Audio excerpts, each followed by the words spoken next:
And why it matters with GNR is because they prove the power of legacy when it's done right.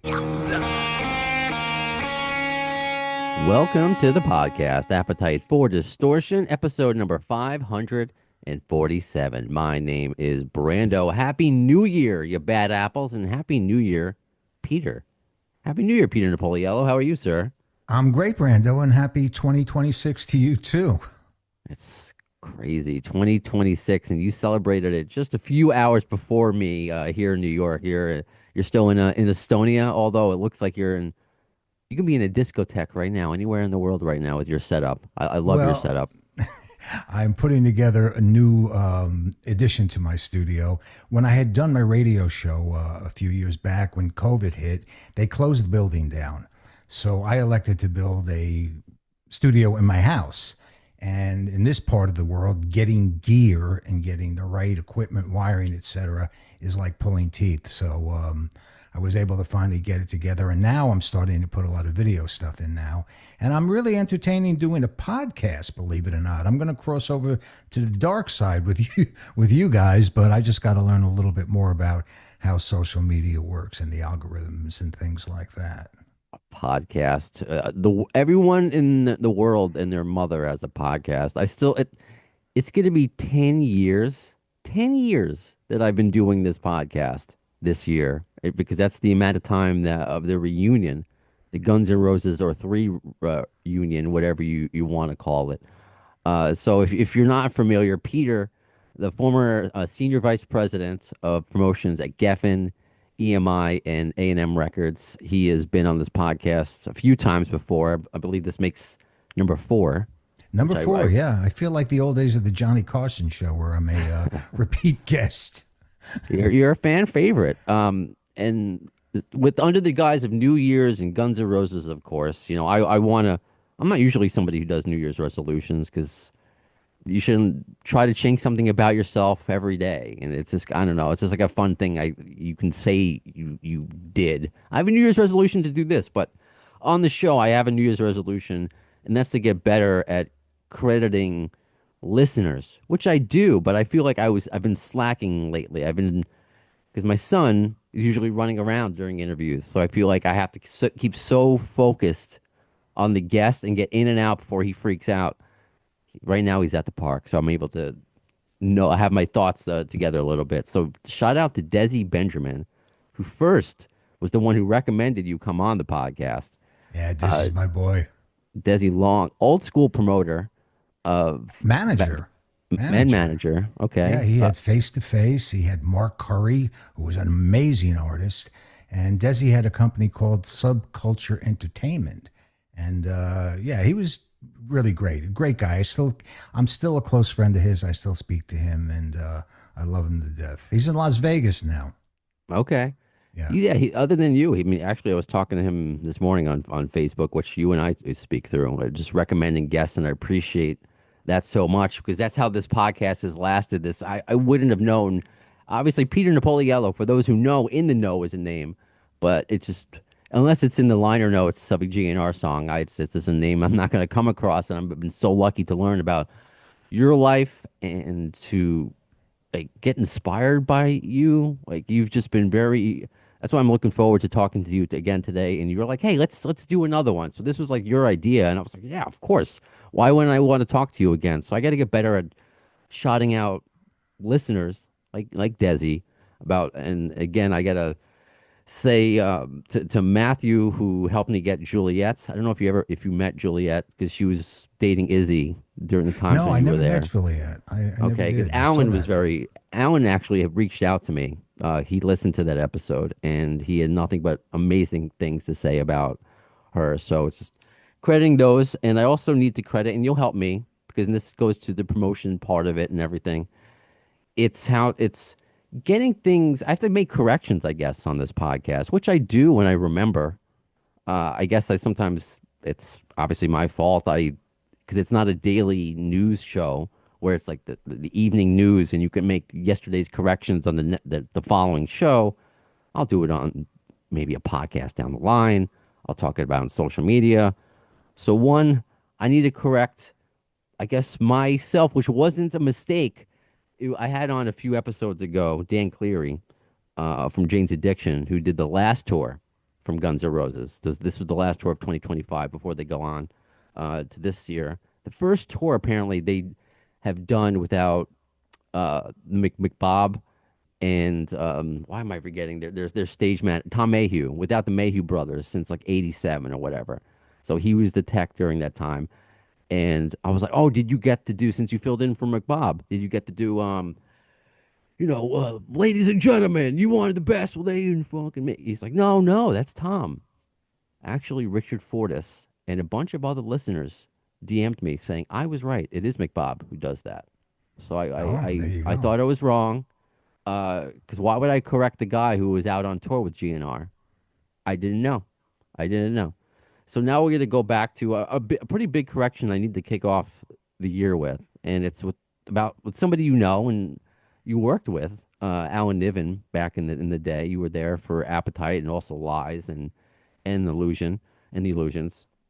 But Richard also, rightfully so, he corrected me and or reminded me of a correction he told me. I just didn't know what I could say, but he said now I can quote him that what Alan said about Izzy Stradlin going to a reunion rehearsal is factually incorrect. That he never did. That he doesn't know where he got that story from. Izzy being part of the reunion is not whatever the story Alan said, and that story went pretty viral when he said about Izzy showing up. And also last year, Alan talked about, and this was something I made. I guess I tried to make a correction on the next episode or the next interview I did with Alan. But people aren't going to capture that. It's how Axel owns 50% of GNR. I understand how that looks optically, but that also doesn't the business tactics and people were in and out of the band for so long. So I asked Alan about it the second time, and he's like, "Oh, I don't know firsthand." So it's Alan has his sources. I don't want to call him. It's his stories, or maybe he has bad sources because he doesn't work with the band anymore. So I want to kind of get those out because you're somebody who also worked closely with them back in the day, but you don't work with them now. So now I'm just going to get your opinion, but I needed to get that out. So New Year's resolution, shout out the fans more, and also if there's a factually incorrect story, I mean, it's not ever going to come purposely from me. Like if I say something again that a guest has said that was wrong, let me know. Or it's maybe I'm just have the mindset of like there's always three sides to it, your side, that side, and the truth. Like I just here's what I heard. You make up your opinion, whatever. There's always room for a little fact checking on everything. So as long as egos are in check and as long as nobody gets hurt, you can call it hearsay, you can call it gossip, you can call yourself a yenta, whatever you want to do. But all in all, it's information and people ingest it and digest it and spit it out in different ways. But speaking of Fortis, that guy is a monster guitar player. I mean, for me, I think in my past conversations, I explained to you that I'm a guitar freak and I was never able to play well myself, but I'm proud to say that I saw all the greats throughout my life. I've seen Hendrix at the Fillmore East on New Year's Eve with the band of Jeez. Gypsies, which was mind blowing. I've sat so close to Jeff Beck many times and watched him played. I saw Johnny Winter like 5 times in one year. I worked with Page, as I mentioned before, Jimmy Page, on the Outrider album, and there have been many great conversations, him sitting in my office and we chopping it up. And the same thing goes for Clapton and all the other guitar heroes, including Prince. But I got to put Richard Fortus right up there because that guy is incredible. And sometimes he's overshadowed, sometimes he's overlooked. But those that know. And my props go out to him in a big, big way. I pay homage to that guy. I don't know him well, but I know him well enough to give him a hug and a nod and a wink. And if I ever see him, it'll always be good. But a while back, I was taking a holiday from here, Europe, and I went back home and I was staying at my sister's house in New York. And I was watching the Jay Leno show. and they had a band called Country Bones playing. And Country Bones consisted of a guy named Larry Dennison, I believe his name is. Excuse me, I apologize if I'm not correct. But he was one of the techs on the Jay Leno show, but he was also a killer musician, and he was Dio's bass player for years. And he put together a band, and he had Richard in it. And all of a sudden, they hit the stage and they just knocked me on my ass. And it was magic. And I made my business right away is to get a hold of Larry. I wanted to get involved with him somehow, some way. And I took a bunch of meetings with him in LA. Unfortunately, nothing ever materialized, but I got together with Fortis out there, went over to Fortis's house, hung out with him, showed me some of his guitars, and really, really solid guy. And I really, this guy's a monster guitar player. He really, really is up there with the best. He can play his ass off. So, in terms of him being Guns N' Roses, being a part of Guns N' Roses, that to me is the perfect fit. And I like to consider myself a connoisseur, both on guitar players and Guns N' Roses. And that's a marriage made in Paine Webber. I think that's a really beautiful fit. And the way he balances with Slash is really, really respectful too. So props to Richard. And Richard, if you're listening, big hello, buddy. Which is such a, it can't help but laugh. Like if he's listening, 10 years ago, starting this podcast with my friend Ian, not really any goal in mind, let alone whether interviewing or having a member of GNR listen is still kind of incredible to me. And I want to get your opinion because, of course, Richard is featured, and I appreciate. Thank you, Richard, for correcting that, giving me an opportunity to correct it. And I don't want to spread any sort of information because I'm a guy who's had both Alan, excuse me, as I hit my microphone. I've had Alan and Doug on, who obviously have conflicting stories. So it's like sometimes I just leave it up to believe who you want to believe. Like I really don't know, and maybe it's my fault because you would think I would take it seriously as somebody who does this. Not that I don't take it seriously, but it's Guns N' Roses. It's not like we're giving away government secrets. So sometimes I'm like, all right, believe whatever you want to believe, and I don't really get too angry one way or another. But I understand if you're involved in the band, not saying Richard, he wasn't angry, but just saying, hey, this is something that didn't happen, and there's still fans out there crying for Izzy, uh, which I never saw him with GNR. I wish I did. I mean, if I was younger, maybe I would be the same. If that's the GNR I grew up with, but I'm just not one of those people. I'm happy with what we got. Uh, but Izzy this is was Izzy was, an unbelievable songwriter, a wonderful presence, a hell of a guy, really, really sweet, accessible guy, and he was the invisible backbone of the band. So that's the way you have to look at it. And it's sad that he's gone because I think he was a big, big part of great songwriting. But like I always say, Brando, never say never. You never know what could happen.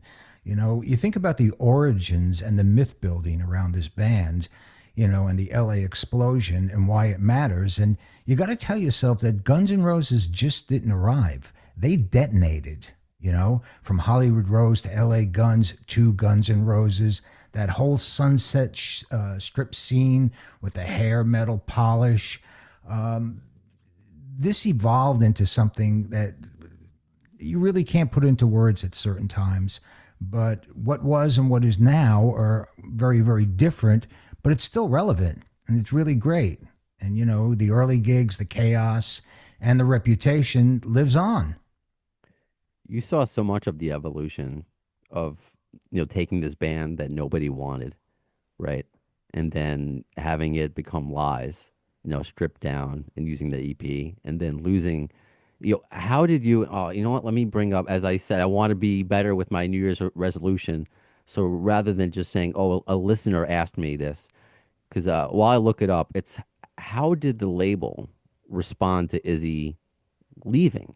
Because that's a big deal. You as the VP of promotions, and you have a key guy, is there something that the label, is there a way that you respond? Do you respond? Is it just the band?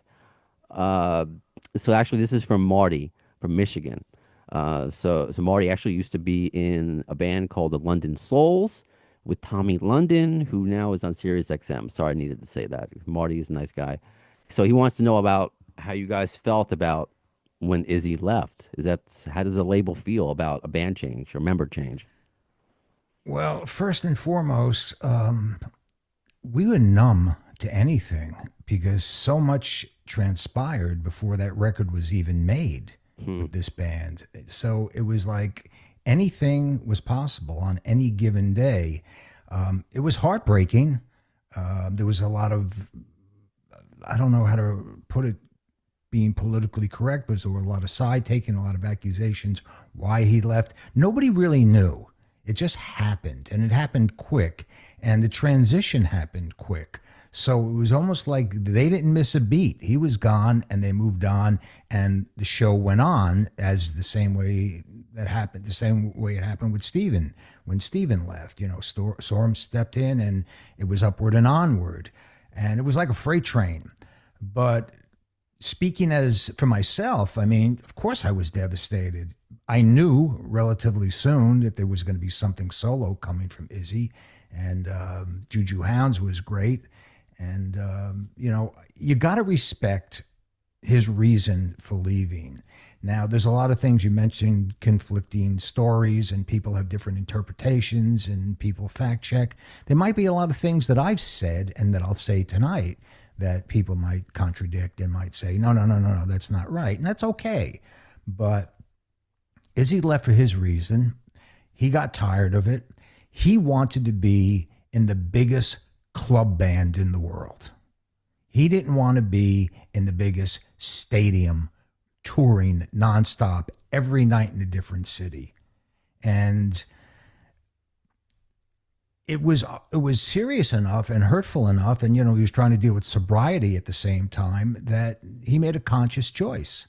And obviously it was the right choice for him because he's still doing very, very well, and he's still upward and onward, and he's still an enigma. You don't hear too much about I him. mean, we think he's doing well. Whenever we do hear about him, he's doing well. That's I would the bet that Izzy's doing quite well. I'm sure he. I mean, he's living his life. The last I heard about him was when I got to interview Bernard Fowler from the Stones because he posted a picture of him and Right. Izzy I backstage at a remember that. show, and Izzy's talking about writing music, and I'm just, where is this music? I mean, or is it just as a musician you can just write music for yourself?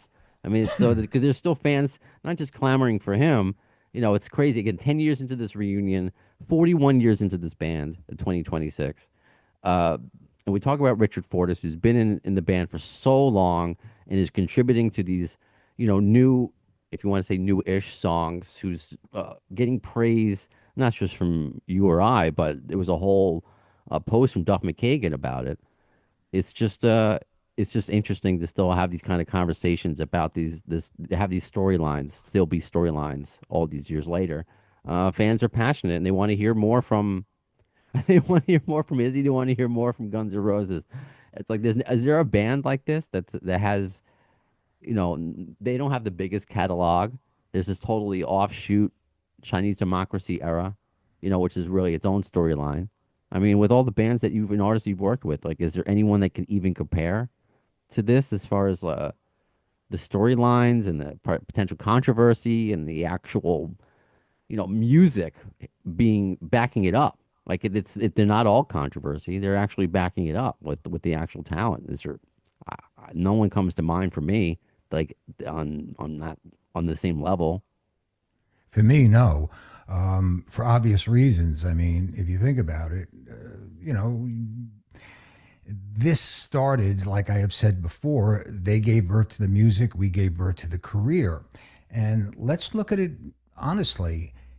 Appetite for Destruction didn't sound like 1987. That was the perfect storm. And what matters most, it was one of the most successful debut albums ever. And guess what?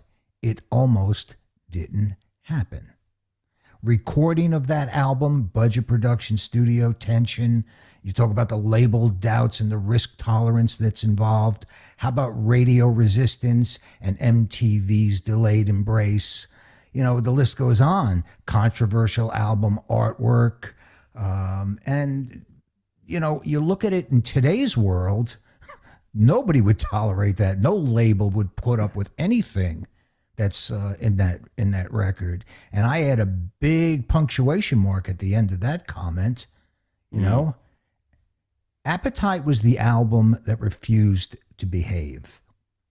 And when you have a band like that and you take it and you make it a big hit, and you look 50 years or 40 years ahead and it's still out there rolling and still relevant,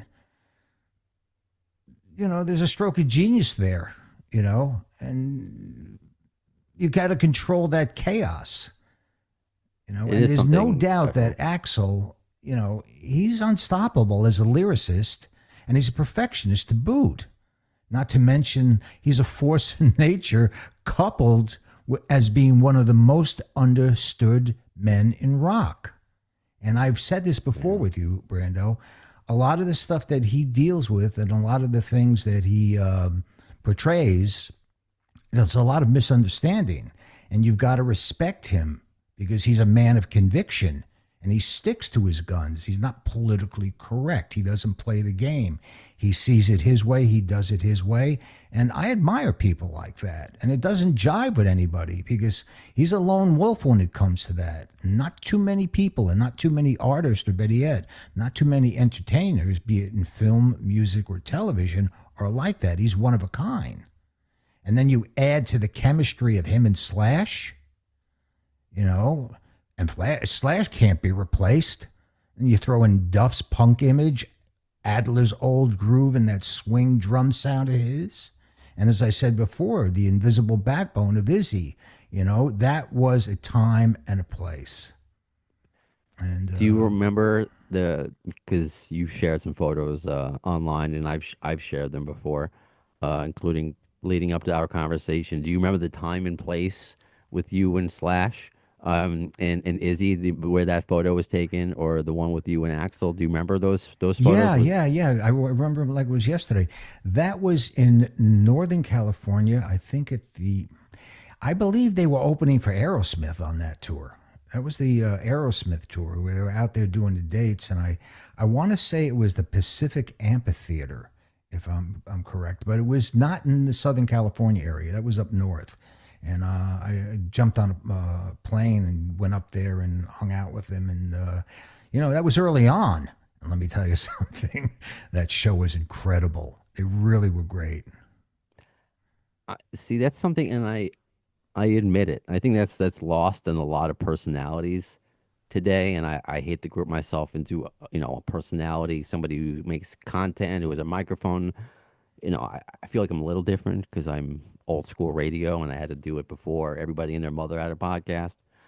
But it's had people are still talking about that everything you're talking about, that chemistry back then and the invisible backbone of Izzy. But we're also comparing I think Fortis is kind of like the invisible backbone of this new band, holding it together for so long while there has been changes, while Duff would come in, uh, being so cool, like when Izzy would come back and make appearances. I mean, this is years ago, of course, when Axel still had the cornrows, and I like that look, by the way. When he had the cornrows and the ponytail, I thought that looked cool. Uh, but nowadays, it's very different. Obviously, the push and the struggle to get Appetite across the finish line. Now we're talking about songs, just songs that have been around for the most part for uh, 20 years or so. And I asked if you listen, did you listen to Nothing in Atlas? Did you get a I, chance I've to? heard I've heard both of them. Yes. Okay, and I hope I'm not speaking at a school here, because in my conversation with Fortis, he says he just really loves that song, Nothing, and just really is really proud of it. And it is a great song, and so is Atlas. And I like the majority of these new-ish songs. Obviously, you don't work with the band now, but I'm just trying to and a lot of fans are trying to make sense of it's 10 years of the reunion. It's not even just talking about like an album. Obviously, an album would be great. It would be great. You think 10 years for an album, it's been since 2008 since Chinese Democracy. But we're getting these slow drips of a couple songs that existed and reworked. And I want to always make the side argument. There were songs like that existed in Appetite on the Illusions that were there before then that got reworked. So I understand that part of it.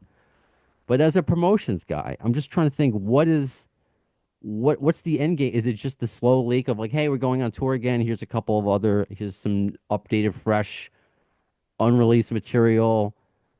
There's no real true interviews. I know Axel stopped doing interviews after a while during your day. I remember conversations I've had with Doug Goldstein about how conversations he would have with Axel about like I don't need to explain my art. I don't want to explain my art.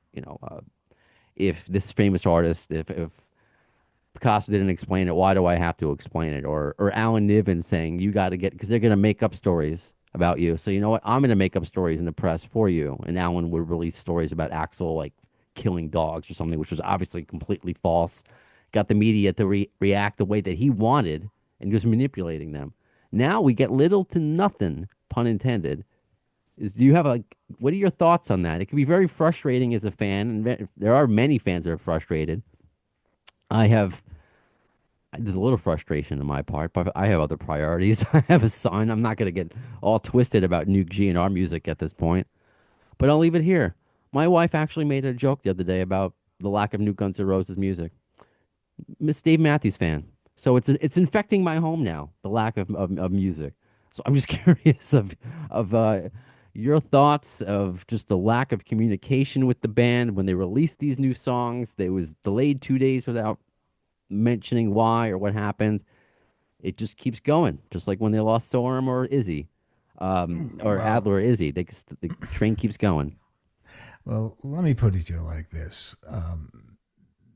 It could be a number of reasons why those songs were released the way they were released, and if anybody cares or not on the inside, you just don't know. And as far as Axel's concerned, my personal opinion is he doesn't need to explain himself or his theory or his philosophy to anybody. He's been there and done that. And let's not forget when he has done that in the past, there was accusations, there were race controversies, there was the violence at the shows and the riots.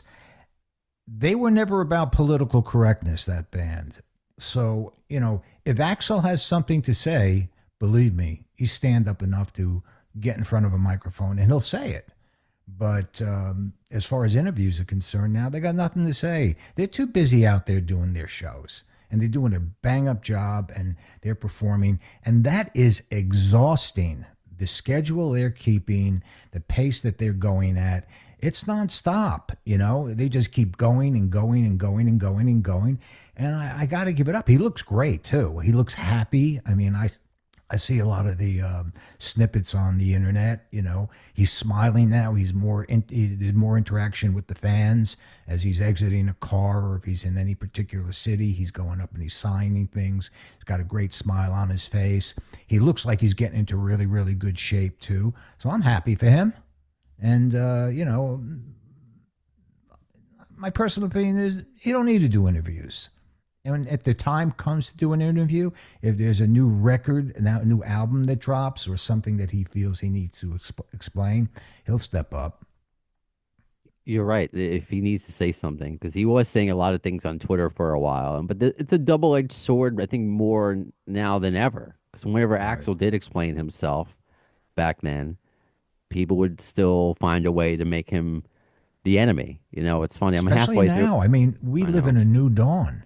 I mean, but cancel culture is a little bit behind us, but there are so many great television shows that were very popular in the past that kept us laughing. Comedians today, everybody's got to have a muzzle on. Everybody is offended. Everybody's worried about saying something. He wouldn't be afraid of saying anything, but I don't think he needs to walk that plank, so to speak.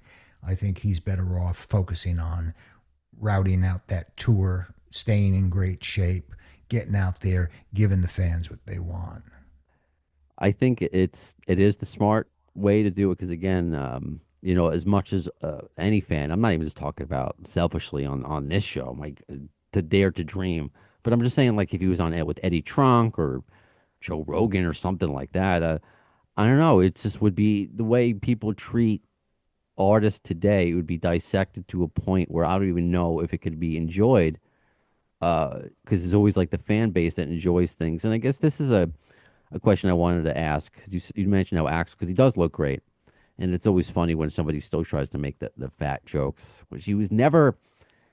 Anyway, it's like I don't want to get off on too much of a tangent about that. But it's these aging artists, these because you have pictures with, and you've worked with Cher, you worked with the Rolling Stones, and the way people, I have to escape out of my Guns N' Roses bubble and then look at other artists while I scroll on TikTok and all these other things I have to be on because of the podcast, and people saying you have to, certain artists have to retire, you're too old, it's not the same.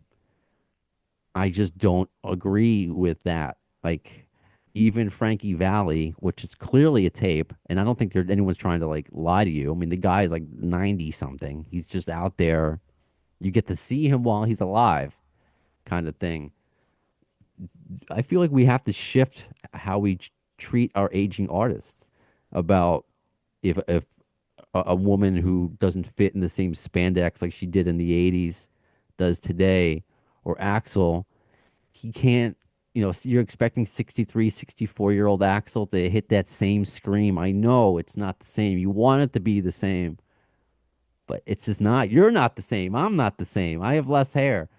Things change. So I guess curious of your opinion about how we treat, because you worked with them in your heyday, and now you're seeing them. A lot of these artists still out there doing it, like Rod Stewart. They're doing it, and I guess I hate seeing comments about these artists need to know when to retire. Shut up. Well, Just everybody's shut an up. armchair critic. The bottom line is if people are willing to pay the ticket, and the ticket prices are pretty expensive today, and make a night of it and show up. And you know what? You see the audience in those shows, be it Rod or whoever. Everybody's singing along. Right. Everybody's smiling. They're catering to their core. They're catering to their demographic. Look, what are they going to do? Sit home and watch Oprah Winfrey? They can stand, they can go out, they can sing. They're still holding the notes. Frankie Valli, that guy had an incredible voice. And if he can still do it, even a quarter of what he had, he's worthy. Rod still goes out there and they're just banging out the hits. The Beach Boys are going to be out there again. If you've ever been to a Beach Boys concert. Sadly, we don't have the Wilson brothers anymore. All three of them are gone. But you still got Mike Love up there kicking it out, and every single song is a smash. You walk away a satisfied customer, and the next day you move on. So, again, these people that sit back as armchair critics and these guys, I don't know when to do this, I want to do that. Yeah, what are they doing? You know what I mean? They're sitting back there being critical. The thing that bothers me, though, about what's going on right now, and I shouldn't say it bothers me, I'm a little miffed by it, is Youngblood, who is, for me, unbelievable. I love the guy. I think he's great. I think he presents rock in a really, really honest, sophisticated fashion. He throws down. He can sing. He's a performer. He's got the swagger. He's got the look. He's got it all. But there's something called, in my personal opinion, and I might be wrong, and there might be people that are going to see this podcast and say, well, this guy's dreaming. But for me, sometimes there's a thing called overexposure. When I was young, there was nothing better than to look at the liner notes on the back of the album and the pictures that you'd see in Cream Magazine and Hit Parade or whatever, and you look at that artist and you fantasize and you come up with your own interpretation of who they are. It lets your mind wander. It's the magic of music. But when you have social media now, and there isn't a day goes by that you see these guys over and over and over and over and over and over and over again, it becomes a little bit much. Yeah. Not to mention, he's got a great album out called Idols. which a lot of people are overlooking, including me, because I'm so focused on what he's doing with Aerosmith, and I'm so focused on what he's doing with Billy Corgan and the Smashing Pumpkins now. Right. It's like, whoa, whoa, whoa, whoa, whoa. And time, we know the planet is spinning a little bit quicker and time is going a lot faster, but let's take a look at our priorities. Let's line things up. That's my professional, personal opinion. How to handle a career that brings you longevity. There's no burnout. There's no overexposure. It's like, who wants to eat Chinese food every fucking day? You can't. You don't. But you look I at tried, things like but that. yeah, I hear you. So, in regards to Guns N' Roses, I like the fact that they're not out in everybody's face. They still are an enigma. Nobody knows what Axl is doing, what he does in his downtime. Nobody sees him out in public. The paparazzi aren't catching him out there, with the exception if he's leaving a venue or he's getting out of a car to go into the venue or walking out of his hotel. Not So, now. I mean, during the socialite Axel era of like yeah, of course. I '06 mean, when he's fighting Tommy Hilfiger or whatever. yeah. Let me I want to bounce off that as you're frozen. Either you're doing your best mannequin impression or your video is been frozen for like the last 3 minutes. But I hear Oh, you I'm just sorry. fine. No, Okay. I didn't want to interrupt you because you had a great story and I don't know, you're a handsome guy anyway, so it doesn't matter if you're still or moving. It's okay. Am I still So frozen now?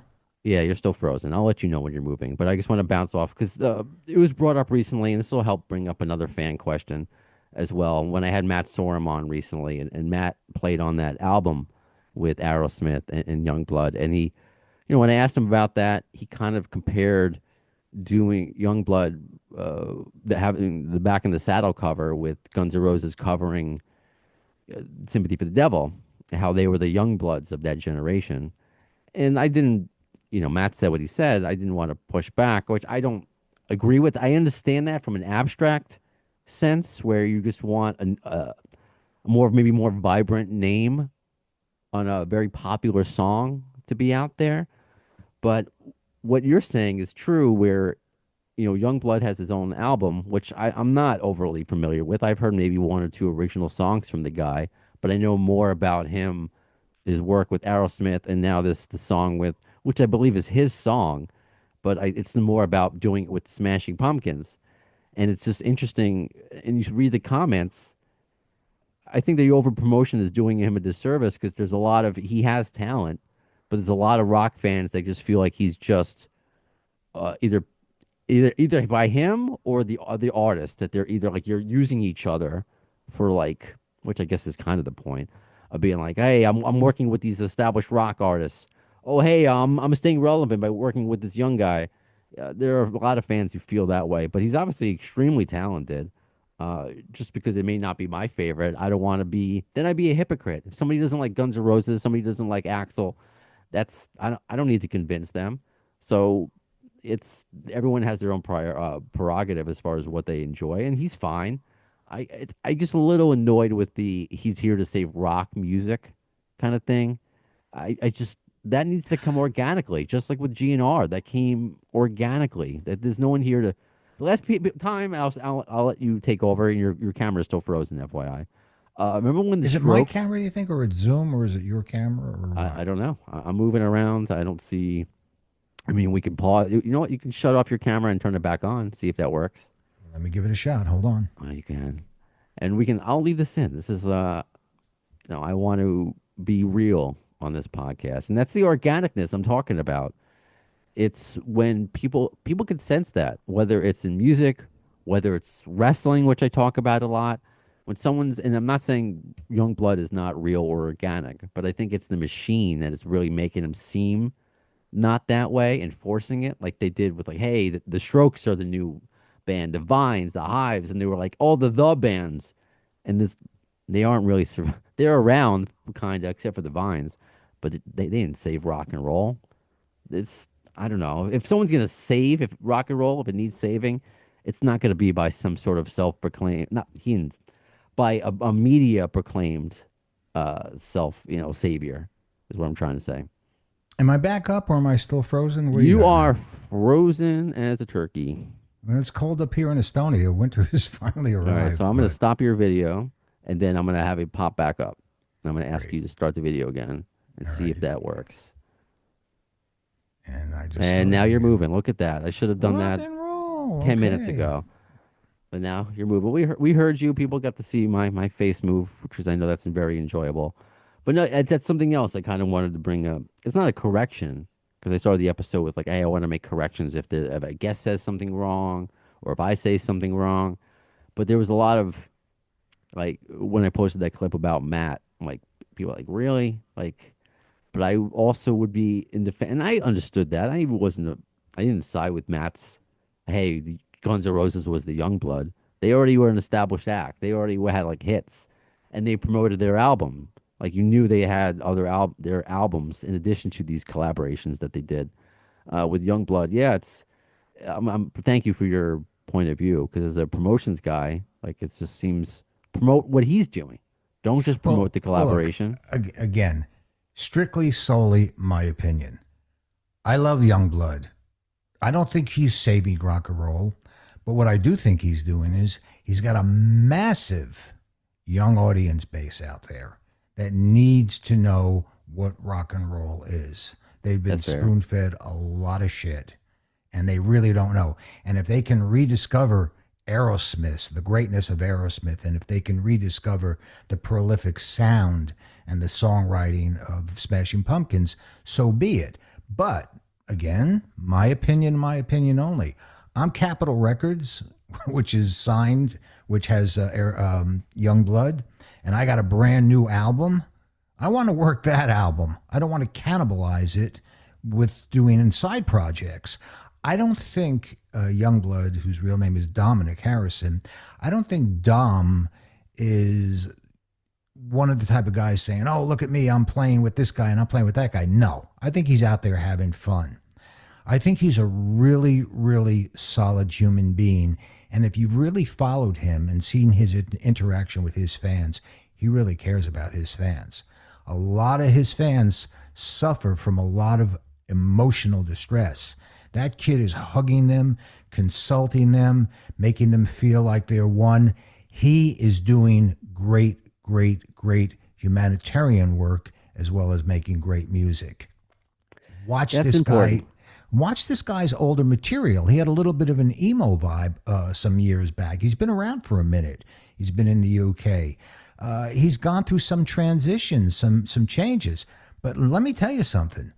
You put a microphone in front of that kid, and he'll go and he'll go and he'll go. Very entertaining, very, very smart. He's Freddie Mercury, David Bowie, Mick Jagger, Steven Tyler, everybody combined. And he's got pipes, and he can write. The guy is great. I really, really believe in him. And, if he was my artist, believe me, I'd be all over people. He's already monstrous, but he's done a lot. And plus, he's got his own festival, Bloodfest, which is going to be a monster powerhouse tour that I think is probably going to happen again this summer. Okay, Ozzy see, and Sharon. I didn't even know that, and you're making really great points because of his fan base in the age, which is my secondary theme of mental health. If you have somebody who champions that, is open about their struggles, To the point where that's so important. he's the Sigmund Freud of young people suffering today. And he himself suffers. And he's out there really doing it. And I love people like that. And I support people like that. He's not out there playing games. He's certainly not a wannabe. He's got a great girlfriend. You familiar with the clothing line or the leather clothing line or whatever you want to call it, Chrome Hearts. Richard Stark, who's been around for a long time, and he initially started early on with Cher and Guns. They wore his gear way back when, quite pricey now. He is dating Richard's daughter, Jessie Joe, and she's a great artist in herself. She does some really, really interesting and really cool music, and I think she's a star in her own right.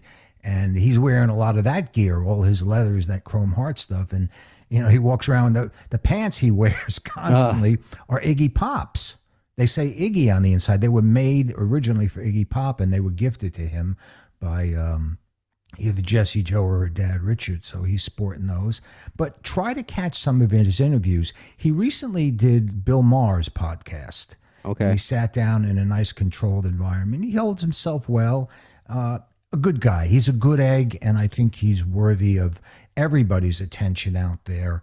And don't judge this guy too harshly. He's the real deal. He's no wannabe. He's no fake, and that's not smoke and mirrors. That's pure. That's powerful.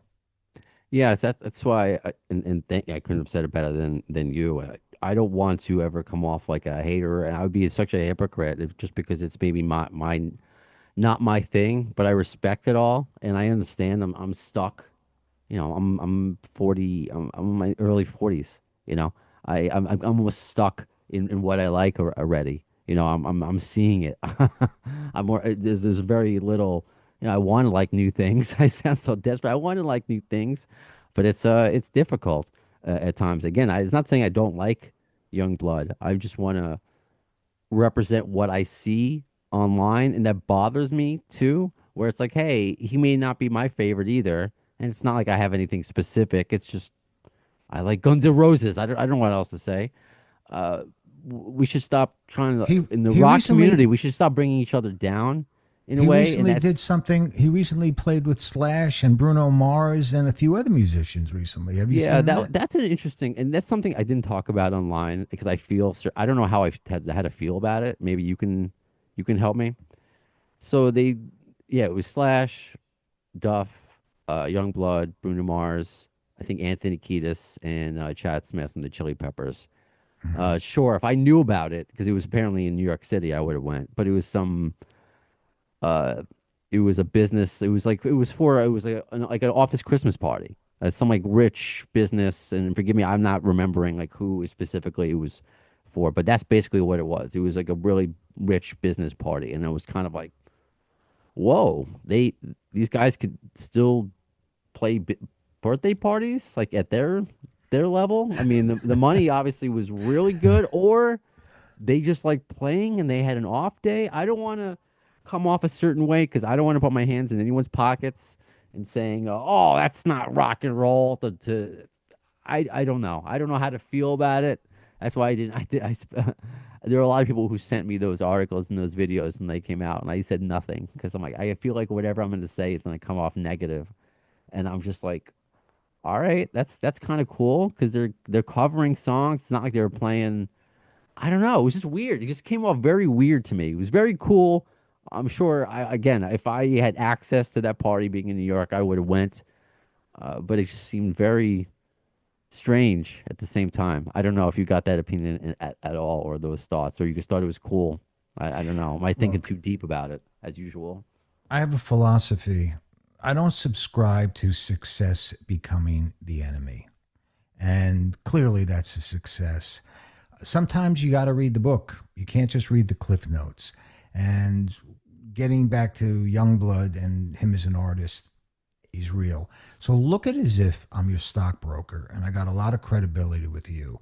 I'm telling you, invest, buy this stock. This is good. I know. I know. Yeah. Go deeper. He's good. Okay. All right. Well, I always listen to you. So that's what I want to. I want to have the right perspective because I've talked about that. The perspective, especially when concerning Guns N' Roses and Axl's voice. I did a whole episode about that. People talking about seeing Guns N' Roses in 2026, and I'm excited. I can't wait to take my son.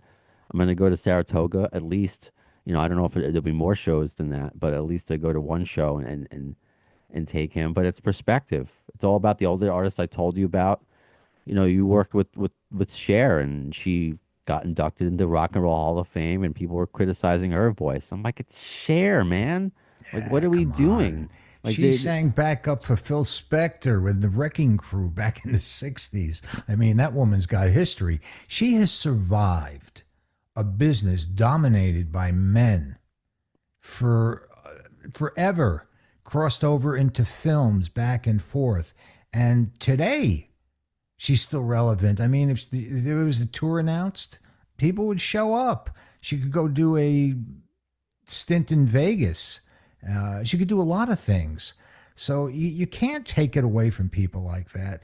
It just irks me that people sometimes can be so critical and so combative over other people's success. It's just like, get a life, move on, find something else to whine about.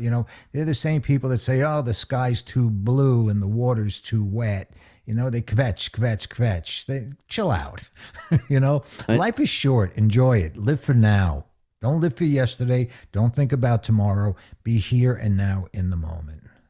I agree. I got a comment yesterday about being excited to see Guns N' Roses this year, and somebody's like, "Okay, waste your money." I'm like, I can't wait to spend that time with my wife and son. Yeah, wasting my money on a memory that I'm gonna have forever. And then Come again, I on. said what you said. You're taking something away from. He's the guy that did Appetite. He's the guy that did the Illusions. He did all these things that will live on forever. Why are we? Why are we attacking? Because they're aging like normal human beings. And it would be one thing if, like an athlete, if you're just not taking care of your body and you just don't give a crap and you're just, then you're putting on a shitty performance and you're just bringing it upon yourself. That's a Brando, different I'm story. I'm bummed about the Stones canceling their European tour. I wanted to go see that show, and I Yeah. got so bummed when I heard it was off. But Yeah, Keith Richards, it's just, we think he's immortal. We think he's immortal. I mean, I don't I know heard the, arthritis. I heard that hand mm, isn't what it is, and he just doesn't feel he could sustain that tour, which is he's really all about it. He's the one that always pressed for that band to stay on the road. Jagger mm. wanted to go off and do his thing, but Keith always wanted to be on the road. So it has to be really hardcore for him to say, Let's take a step back for a minute." I can only imagine. I still think about, because I'm a hardcore Simpsons fan, and there's an old episode that made a joke about the Rolling Stones being too old to tour, and they're like, this is like 20 years ago, and here we are, where they could have been touring in 2026, and I just hope GNR continues the same. So what did you think of Well, let me Nothing and back up a Atlas? second. Okay, let's back up. You're a Simpsons fan? Oh, Die Hard. If this I wasn't a have GNR a podcast, I have a platinum record for Do the Bartman. That was my record. I'm not kidding. It's an RIAA certified hologram and everything. Bart Simpson, Peter presented to Peter Napoliello to commemorate the sale of I don't know how many albums this is sold, maybe 2 million albums, and it's a platinum album for The Simpsons. So talk about a little novelty there. that Yeah. might be your prized possession, at least from my opinion. That's Yeah, we spread it around.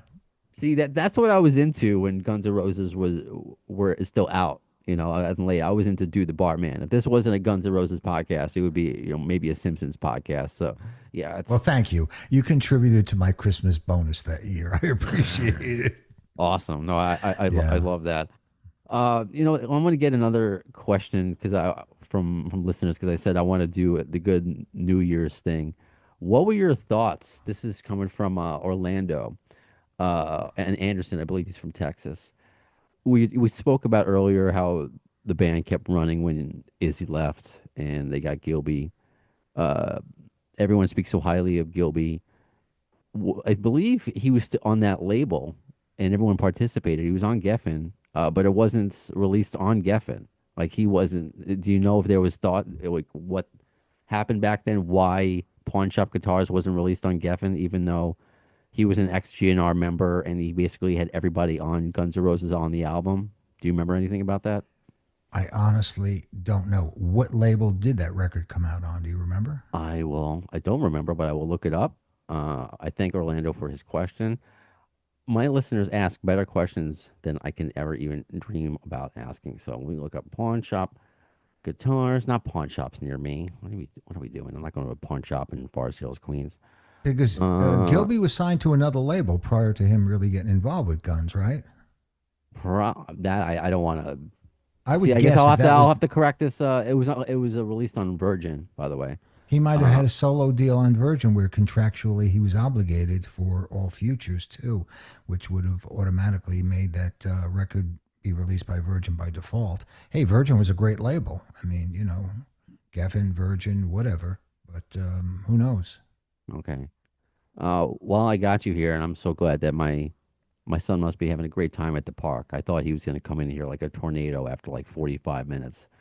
Any good Keith stories? Any good Keith stories from since we were just talking about Mr. Richards? I know you don't get a chance to see him this year, but any stories that you may recall?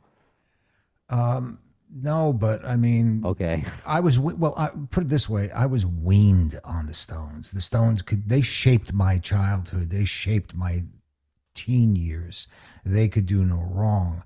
And as much as I love them, as much as I pay homage to them, I saw them in 1969 at Madison Square Garden. I saw the Mick Taylor tours, the Exile on Main Street tour. These were unbelievable shows.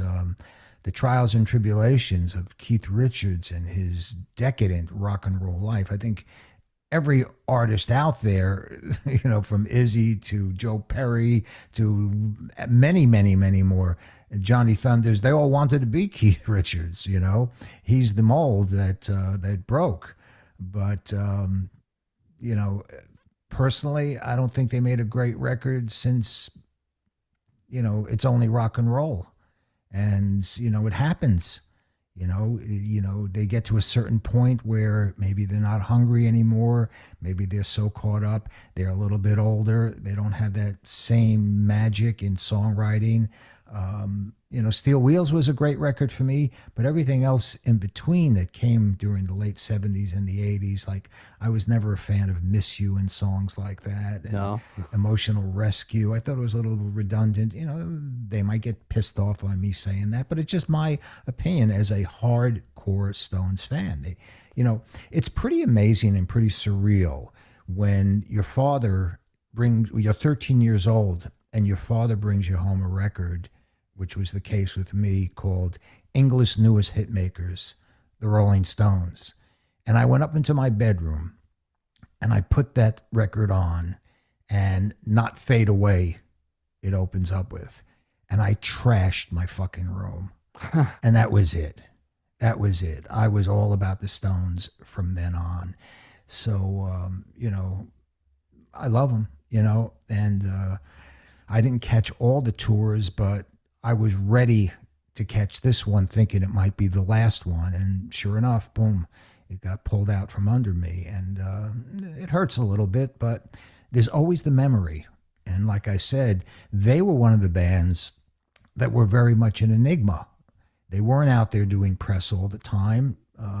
And when they were, it was only for promotional purposes. But those were the bands that you would look and you would see the pictures and the clothes and the haircuts and the women and just the whole aura really is what sparks rock and roll. Too much of live snippets on TikTok or YouTube is a little bit of a burnout there. Yeah. Something that's got to be really, really looked at. But I might be wrong. Young people today, maybe they can't get enough of that shit. Well, I like to think that the classic albums are consistently being found. You can have shows like Stranger Things highlighting older music. My brother, who's not even 30 yet, he bought Appetite for Destruction on vinyl recently. Wow. So it's just like, and I didn't tell him to do it. He did it on his own. And he's like, look, he wanted to like impress me. He's like, look what I got. I'm like, all right, cool.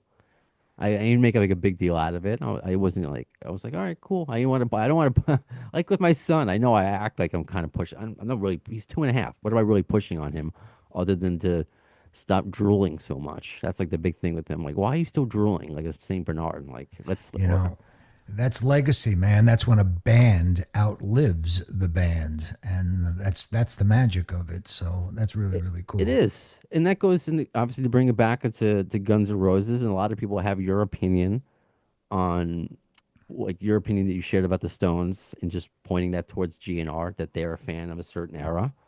And I think we're lucky that for whatever reason, a lot of variables, that there's still a Guns N' Roses, there's still a Rolling Stones in 2026. And you said a word I don't want to get lost on me. Uh, it's how it's mysterious how the Stones are. I I know I know, but I don't want to like I know, but I don't know. But that's how Guns N' Roses likes to be. They still like to be mysterious. I think that's it's behind everything a little bit. Why they don't say anything, why something could happen, like the release dates of these new songs, why they're not doing a lot of interviews. If Slash and Duff, when they do interviews, it's not a Guns N' Roses really like a hardcore interview. It's about other things.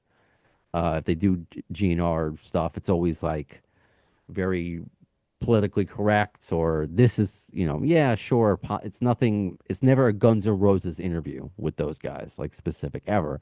So I think there's a huge mystery that will always surround this band. And I think that's the way that they like it. Uh, Well, let only me add those. to that. Mhm. You talk about reunion nostalgia and the modern era. And why it matters with GNR is because they prove the power of legacy when it's done right.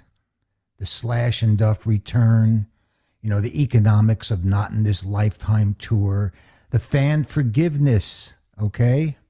And GNR's place in modern rock culture. It's a legacy. And why does Guns N' Roses still matter?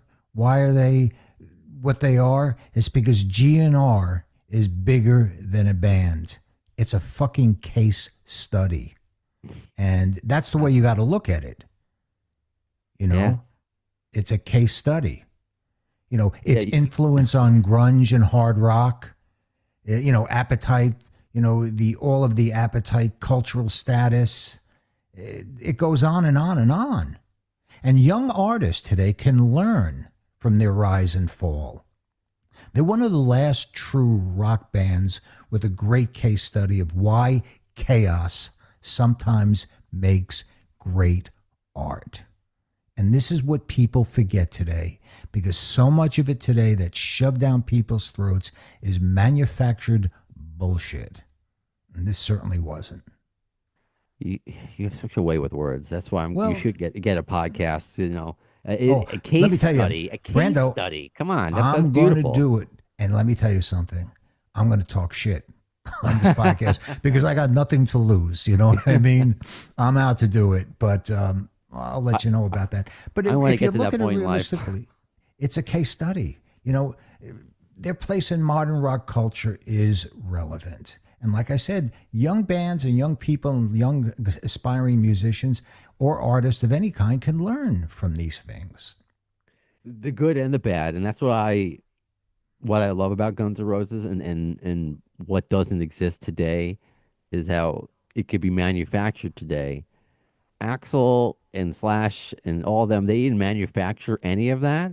Like they were that, and they still are that to a degree. Obviously, they've matured, so they're not, canceling concerts, not doing drugs, but they're still these people that are organic and real. And I that is very rare because people try to emulate that, and if you emulate it, then you're not being real. Like that's the whole. That's like the opposite. If you're emulating something, you're not being yourself. So the fact that they were all there, that's what drew me in addition to the music, and why I became a fan in the first place, why I enjoy talking about this band for 10 years, why I'm able to incorporate the mental health into it is because they're all real people who've done real things, who have, and I don't want to lose it either because I know I don't want to, like, you'll come on again and again and again. It's great, but it's got me thinking because I don't know if we ever really talked. We talked about Appetite, of course, but with GNR Lives, because you mentioned, like, we were talking about how Axel doesn't do interviews now, and when he did talk, it could be misogyny or racist. If you don't know the guy, it could seem that way, obviously, because you're reading lyrics, and if you don't do the research behind it and know, because I don't see him that way. I understand why, if you're just a casual viewer, you can pick up on that. But when GNR Lies happened with the album cover, with that song, was it easier or harder for you, or is it the same, or whatever option you want to pick, than Appetite? Like how was it? Was it because it was almost like more controversial in a way because you were with those words, and so I guess what were your thoughts when Lies came out? Well, it was a first for me in the respect that when you're working a record like Appetite for Destruction, you want to put it this way, you could have pulled every track off that album and made it a single. And at that time, the game plan and the goal was is to maintain and sustain the life of the album. If you're blessed enough to have a record that you could work for 2 years because you release a single, 6 months later you release the next single, and you write them out and you write them out and you write them out. You got a 2, 3 year record that's been selling consistently off the new material that you're releasing off that specific album. Midstream into that album, the decision is made to put out Lies. And I think the spaghetti incident might have been thrown out there too. That was an A&R decision. That was a management decision. That was a band decision. I had no say in that at all. I just knew my marching orders, put it under my arm, hit the road, go out there, give direction to the staff, get it played, get it exposed. And every department within the company, be it publicity, be it sales, be it, if we would make videos, whatever, was all plugged in at the same time. So for me, it was a new experience. And it was a challenging experience because, as I said earlier, as if with the case of Youngblood, you're cannibalizing what you already have. But it worked because they all sold. And the same could hold true for Use Your Illusion 1 or 2. It was ambition unleashed. And why that mattered is because it was Guns N' Roses at peak power and peak excess. You talk about why 2 albums, not 1. Why expanding the music with the piano, ballads, and orchestration? There's a lot of things. Is it fractured? Is it bloated debate? Whatever. But it worked. And that's the magic of this band. They went against the grain. They did it their way. There were no rules. As I always say, there was no ceiling, no floor, no walls. It was free floating, and anything went. And thank God they were able to survive it. And the proof is in the pudding because they're still out there, as you and I are speaking tonight, getting ready to make this world assault again and again and again. And it's an expensive gamble, but it's paying off. For sure. Absolutely. I'm telling you, I can't think of anything else but going to see them with my son, who just came in like a banshee. So we're going to wrap up soon, but I want to, next time you're on, we got to dissect Use Your Illusion 1 and 2 from a promotions point of view, because that really was something special that can never happen again, to have a double album that people line up at midnight. You know, the only thing, well, again, as like a teaser thought for our next conversation, it's like the closest could be like what Taylor Swift does now. I've just never seen hype. I wish I could have lived through that hype. I tried to live through it with Chinese Democracy, but I was all alone in the middle of Best Buy holding up the album and CD, like looking around, hoping for some Use Your Illusion line, but that was not to be the case. So let me finish up with, because I was able to get into, with all my New Year's resolutions about corrections and naming listeners. I should have done this many, let's say years ago. And that's personally thank on a podcast, my patrons, people who help me out on Patreon, whether it's subscribing for free or donating X amount of dollars. So there's Daniel, there's Andy Wan, there's somebody who goes by Snuff or Guts 44, there's Philip, Jason Bork out of Australia, thank you.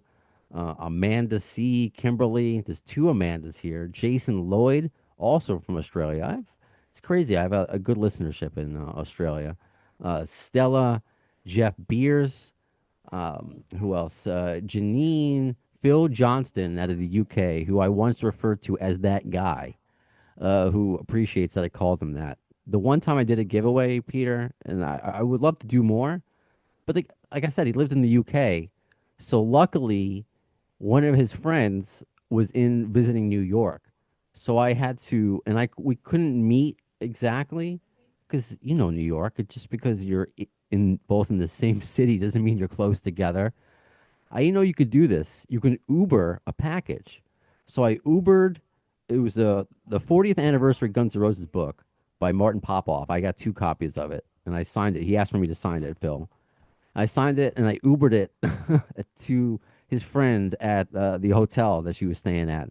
We brought her back home to the UK to give to him. So Phil, Steve Fisher, Alex Spear, just thank you so much for taking the time. It's one people who've been listening for 10 years uh, chime in all the time on social media. That's where the conversation continues on Facebook, Twitter, Instagram, all that fun stuff. But people who have actually taken time, like, reached into their wallets, whether it's a dollar, whether it's 20 bucks, whatever, over the years, it means so much to me.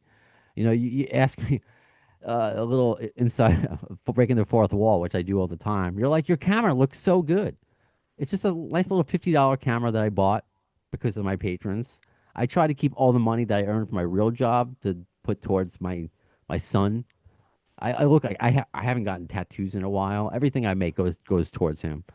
So I guess I'm gonna do better this year. Whether it's the questions that you ask, whether it's just hey, you want a shout out on an upcoming episode for no reason, just to hey, I can't wait to see Guns N' Roses.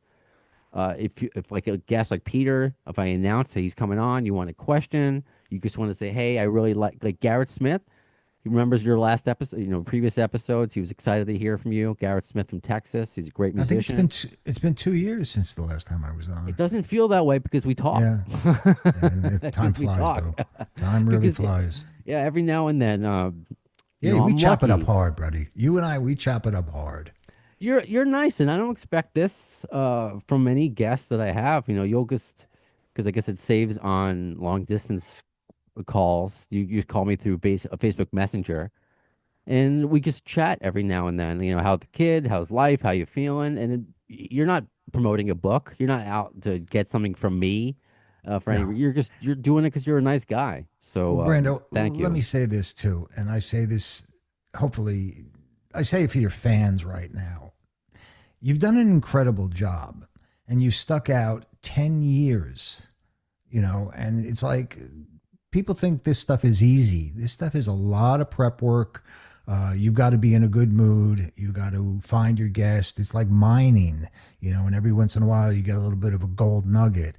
But don't stop what you're doing because I know you love it and, it pays off. And it's clear that your fans appreciate it too because money's tight these days. I mean, we'll be honest. Economically, it's not a good place to be, the planet Earth these days. So for people to kick in out of their own personal pocket for your Patreon account, it speaks volumes. And it's basically a reinforcement and an endorsement that you are doing good things. I watch as much as I possibly can. I can't get them all, but I've been really impressed with a lot of the guests you've had lately. And it's really interesting and it's compelling content. So I enjoy it. And, you never know who's listening out there. Everybody isn't picking up the phone. Everybody isn't writing in and telling you, hey, I'm checking you out. But believe me, people are out there. People know you're there.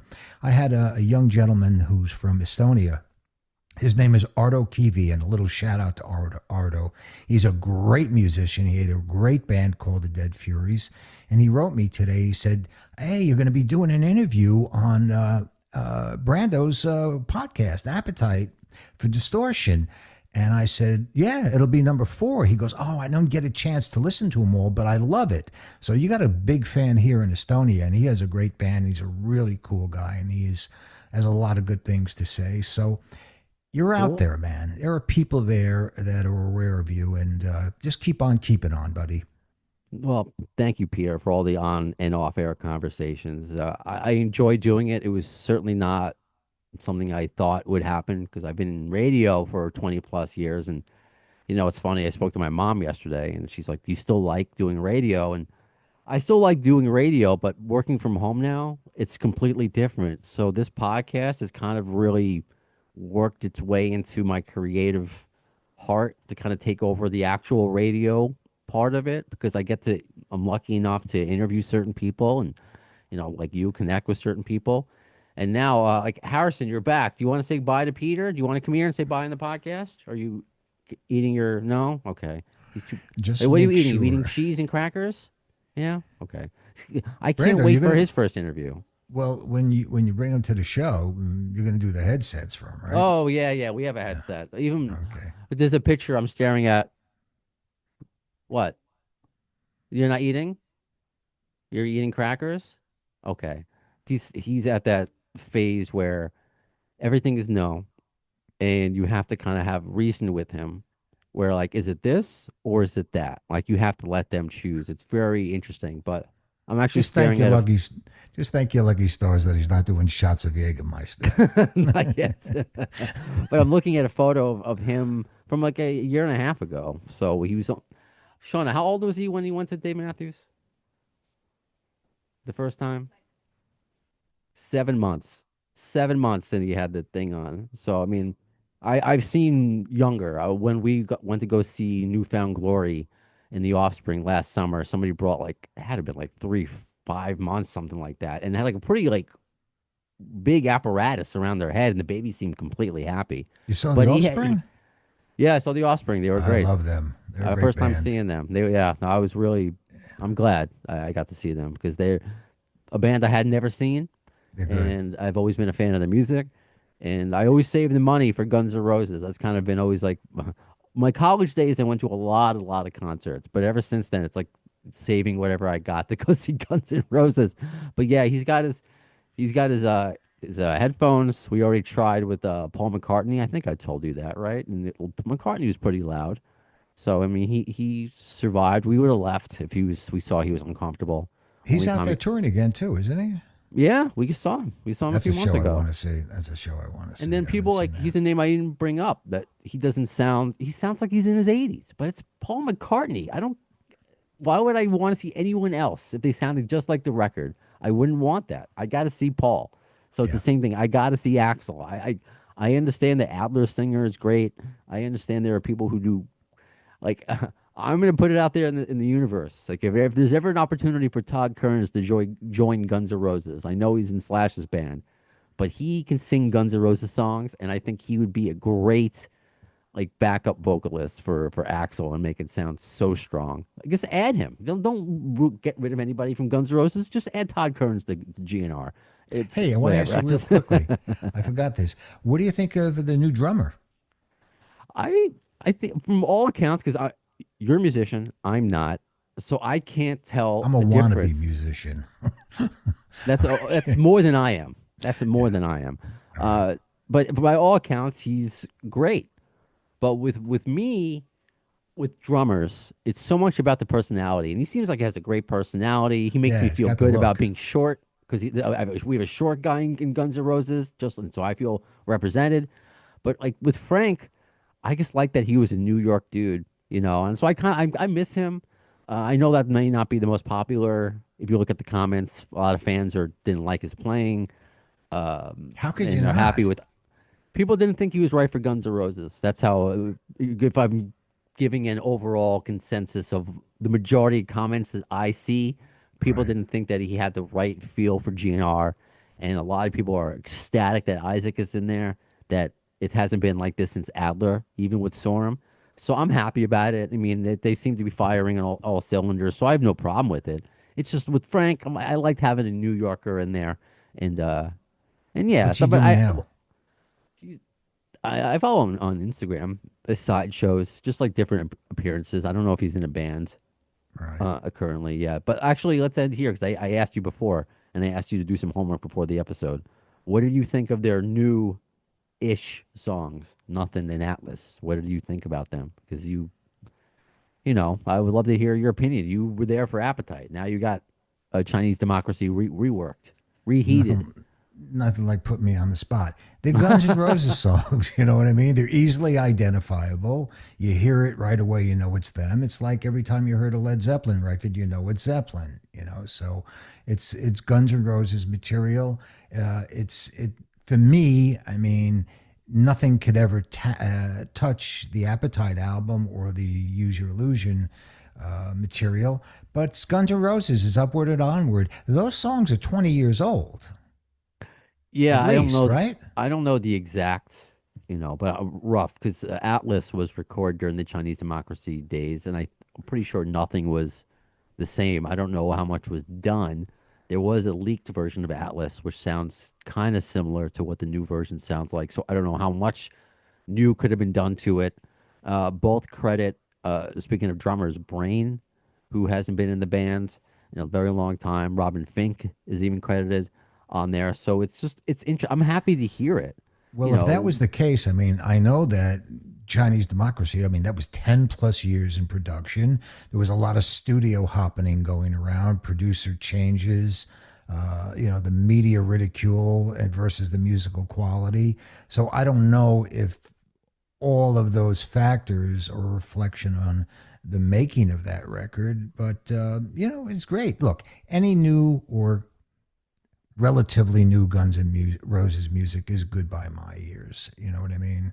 And are they going to be doing those songs in the upcoming tour or the probably tour they're out my on? guess is yeah. I mean, if they're doing Hmm. the other ones, my guess would be yeah. I mean, they're playing Absurd and Hard School and the General and perhaps and now they'll add these two, so that'll be six new-ish songs in there. So I'm just people not have to stop complaining about the set list because they have to play their hits. And you're right. Once you hear Axl's voice, I know it's different. I mean, if you only listen to Appetite and then hear these songs, then you can be in for a bit of a shock.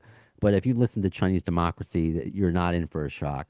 And Well, it'll be a teaser for next episode. I'm interviewing an author, James Green Jr., who wrote a book about the 15-year saga of Chinese democracy. I'm like over 100 pages into it, and I'll finish by the time I speak with him. but let's not forget, Chinese Democracy was the album that broke the internet before streaming. Think about that. Yeah, those were the days where it wasn't as accessible, where illegal. I don't want to say anything illegal is accessible ever, but obviously you can do anything illegal now pretty accessibly. But yeah, during those days with these leaks, one of them being by Mike Piazza on Eddie Trunk, or they're coming out on Napster, and you had to be there. You had to live it. I'm just trying. I don't know how I'm going to explain these things to my son one day. How am I going to explain to him, let alone Chinese democracy, let alone Guns N' Roses or Napster, all these things? He's going to be like, "You're making these things up." He's going to think my whole life is a fairy tale. The things that I lived through that happened. I was saying to my wife, he's like, "You guys had to stay inside. There was a pandemic. That was what?" he's, Yeah. we're gonna have a lot of stories for this kid when he's able to understand. I think he's blessed having you as a dad. You're a good man and you're a good guy, and God only knows you must be an unbelievable father. I'm not there to witness it personally, but I mean, if I'm you're already trying. taught, I'm trying. I'll he's not even of age yet, and you're taking him to a GNR show. I God know. bless you, man. And I'll say this too, because I don't want to be. There's so many content creators now who use their kids. I will use him when he's available. I don't want to go Yeah. out of my way to do anything, but I think he will be of age where I try to teach him Guns N' Roses, and I hopefully that'll be funny because this kid, as a lot of 2-year-olds are, they say ridiculous things, and he's funny. So the funniest stuff is definitely said off air with him. It's just you're either there, like with Guns N' Roses, you're either there for it, you lived it, or you didn't. I just don't need to be around with the camera all the time because then I wouldn't be being a dad. I'd just being a content creator. Anyway, Peter, this was fun. My wife is being good. I know she wants to start me helping out with my son. He gave Yeah, me go an do your app. thing. So that's thank you. 60 episodes last year. This is the first this year. Let's see how many we do in 2026. Obviously, you're always more than welcome back. We could You're talk about fun. anything. You're fun. I enjoy talking to you. And, we're worlds apart. I'm 7 hours ahead of you. So, it's going on what time now? It's, Oh, okay, you got to go to bed soon. I got to start my afternoon. yeah.